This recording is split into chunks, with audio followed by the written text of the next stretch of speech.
शिमगा महोत्सवामध्ये आज शरणे काढण्याचा कार्यक्रम झालेला आहे आणि किती शरणं ठेवण्यात आली होती आणि किती भक्तांची शरणं काढण्यात आली आहेत? 123 शरणं ठेवली होती आणि त्यातली 44 शरणं ही निघालेली.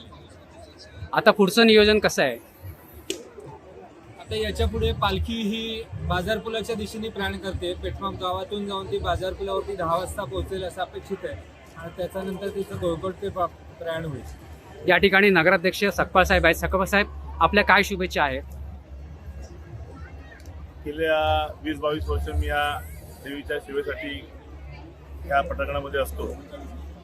तुम्हाला त्याच जे काय आपल्या पाण्याचं जे कंट्रोल आहे त्या आदरणीय आपले प्रांत निंगाडे साहेब असतील, आरोग्य विभागाचे आमचे सभापती शुभम पिसे असतील, बांधकाम सभापती जगदीश शेळके असतील, या भागाचे अध्यक्ष सुकुंदराजा असतील, नगरसेवक विकी लवेकर असतील, प्रमोद गोडसे असतील आणि खास करून सांगायचं की आमच्या पाठीशी कायम गोळकोटपासून पेठमापर्यंत आतमध्ये आमचे उदय जोडे साहेब असतील. आणि खरंच सांगायचं झालं की हा एवढा 50-60 हजार जणांचा हा भक्तगणांचा जो समूह आहे ह्या माझ्या पटांगणामध्ये आनंदाने चांगला देवीचा आशीर्वाद घेत असतं.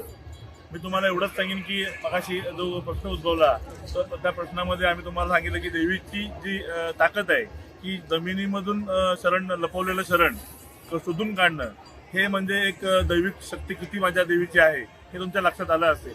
123 पैकी 44 शरणं देवीने आपली भक्तजनांची शोधून काढलेली आहेत. पुढच्या वर्षी अशाच उत्साहात हा मोठा कार्यक्रम साजरा होईल एवढं मी तुम्हाला आश्वासित करतो. या ठिकाणी प्रांताधिकारी लिगाडे साहेब आहेत. लिगाडे साहेब, आपण या उत्सवाविषयी काय सांगाल? चिपळूण शहरामध्ये हा जो करंजेश्वरीचा शरणाचा उत्सव होतो, मोठ्या प्रमाणे या ठिकाणी भाविकांच्या उपस्थितीमध्ये ही शरणं काढली जातात आणि या कार्यक्रमाच्या अनुषंगाने जो कोकणाचा शिमगा आहे तो किती मोठ्या प्रमाणावर आणि त्याची भक्ती किती भक्तिमय आहे हा याची प्रचिती या निमित्ताने येते.